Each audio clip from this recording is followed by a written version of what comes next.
Hi, my name is Heldana. I'm an Ethiopian American writer and comedian in the DC area. Welcome to my web series, Heldana Has Three Questions.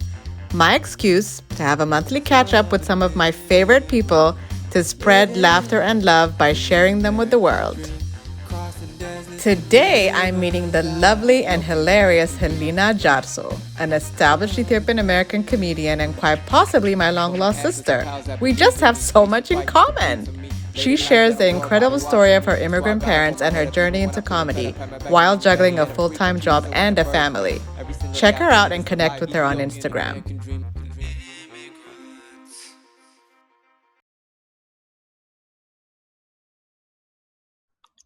Hi, where is she?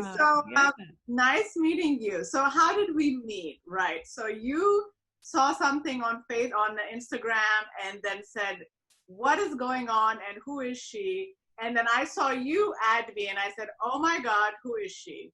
Yeah, exactly. My friend actually sent it to me, your link to or something that was posted, and she was like, "Hey, look at this." Another Abisha friend, and I'm like, "Oh."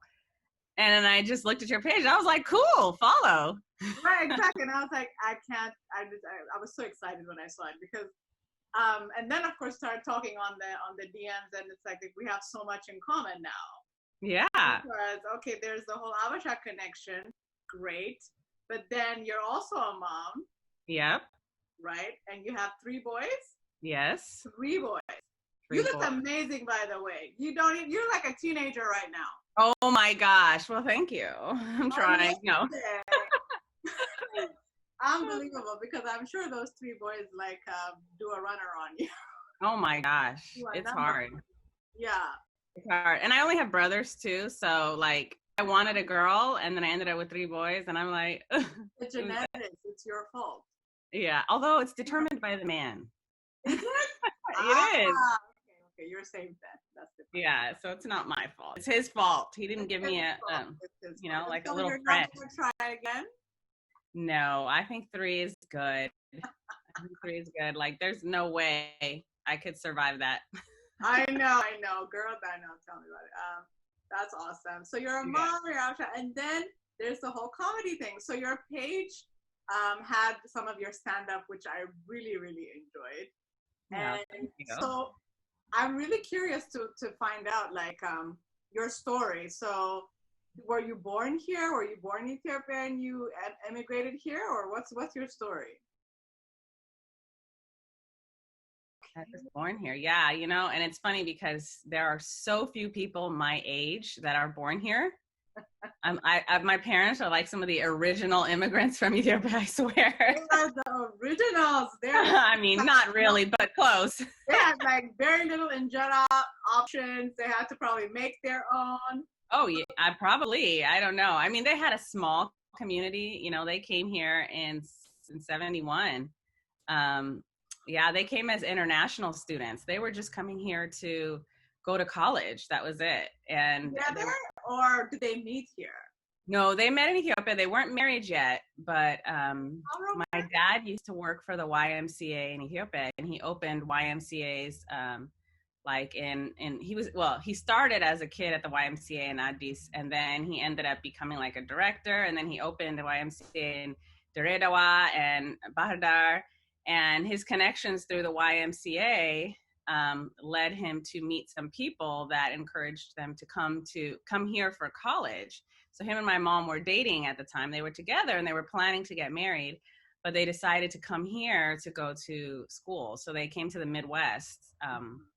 And my mom lived in Dayton, Ohio with one of the families, a white family. And they offered for her to live with them. And she lived with them and went to the University of Dayton. And my dad went to school in Illinois. So they were 5 hours away, but they used to drive on the weekends to see each other. And their plan was to finish in 3 years, go back to Ethiopia, get married, and live there. But then situation changed, the dad came, and all this stuff was happening, and so they were trying to wait it out. Yeah. But it wasn't changing, so they got married here by themselves. Awesome. That's so cool. I mean, it's such an incredible story, right? The immigrant story, which I'm obsessed with, and I'll tell you more about that, but that's just adorable. I mean, it's a romantic, It's an adventurous, and they probably need their own show, really. Well, I always wanted to do comedy, like when I was younger. Like I was always what I should say I'm like an extroverted introvert in a way. Like I am very extroverted, but at the same time I'm not sometimes. So depending on who I was around and who knew me, when I was younger, I was like known to be really funny, or I would say among like, all the Habesha people, I was more known to be more quiet, unless they were friends. Right. Um, Right. but like in school, I was like best sense of humor in my yearbook, and I just loved humor. And so when I went to college, I was like, I really would love to do it. I wanted to go into acting, and specifically comedy or like sketch comedy, because back then I was really good with like imitations, like voices. Yeah, I didn't do anything like improv specifically, like I no trained improv or anything, but I just liked that stuff.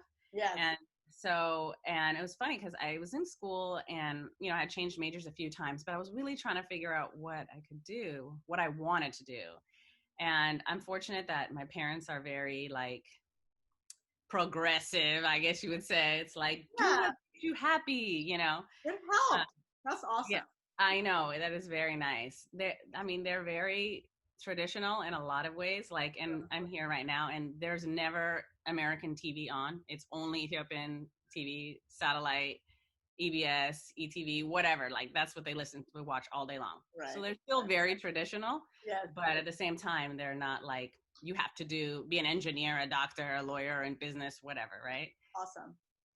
So that was helpful. And I had told my mom, like, I've been thinking about this, and I think the perfect job for me would be a stand-up comedian. And she was like, really? Okay. Cool.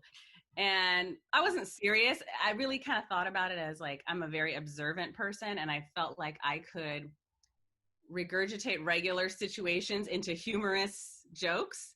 Yes. And it was really about like my observation and my ability to tell it in a funny way and be a storyteller. And so that was what made me think it, not because I was like, I want to stand on a stage, but I knew I liked comedy.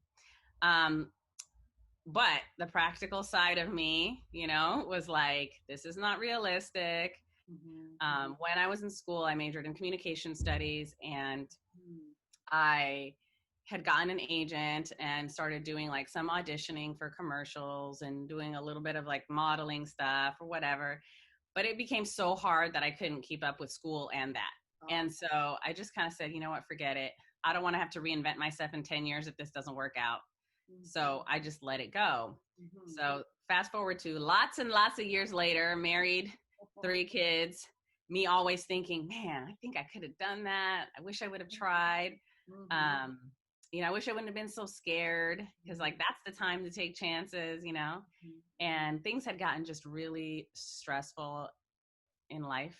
Like my house had gotten broken into. I've been in a car accident. Like, can't even remember, like a series of things were happening. Right. And I was really stressed out. And, I remember one day at work, I just started crying, and my colleagues were like, are you okay? I know a lot's going on. And I went home and I said, I really just need to do something that like is for me, that makes me happy, because everything else is. Yes, exactly. So I was immediately like, stand-up comedy classes. And awesome. I found one that was close by. I live in Pasadena, California. So it's like, it's close to LA, but not convenient for me to go to like Hollywood all the time, given that I work full time and have 3 kids.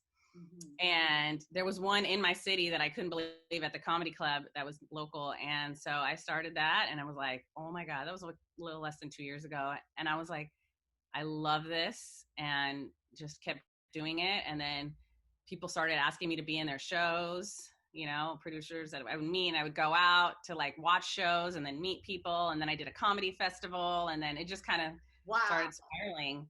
And like last year, I think it was over maybe a 7-month period, I did like 40 shows. So that was exciting. You did 40 shows in 1 year. Yeah. So the classes helped, do you think, or? Yeah, it did. It did help me. I mean, it helped me get started, because like I needed to go out and do something for myself. So, and see, whether I was going to like it. And I did. So that did help. And I took classes. I took like a stand-up class, and then I took a joke writing class, like different instructors at different places, just to kind of get an idea. And then, yeah, and then I just started doing it. That's awesome. So I know there's one product that is like your go-to. What is it? Spill it all.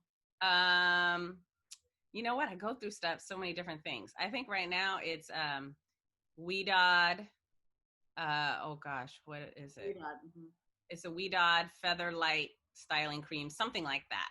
Nice. Something like that. So I just wash my hair, part it. You taking notes? Yep.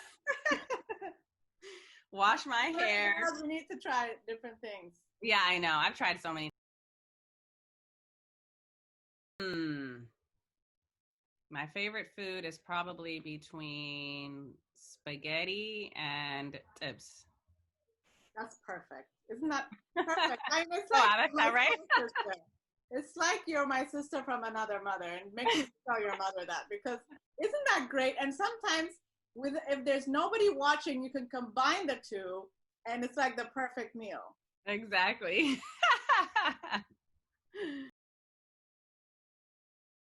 Interior design. Whoa! Okay, my mind is now blown. What? Tell me more about that. I was like, wow, is that yours too? I was gonna say, this is getting scary now. I know. No, I'm like blown away that you have another talent that's so different. Well, I don't know if I would say I have a talent, but I love it. You know, like I follow it a lot. Like I follow a lot of bloggers, a lot of Instagrammers, and I've been doing that for years and years. In fact, I probably waste too much of my spare time looking at that stuff.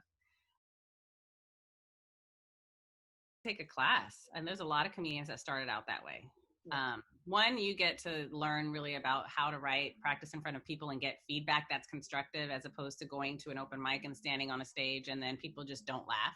Mm-hmm. And you're like, okay, what could I have changed? What could I have done differently? I thought that was funny, you know? So you actually get the feedback that you need to improve. And then the other is just like meeting a network of people that may pursue it beyond just a class, because some people just take it just for fun, and then other people continue.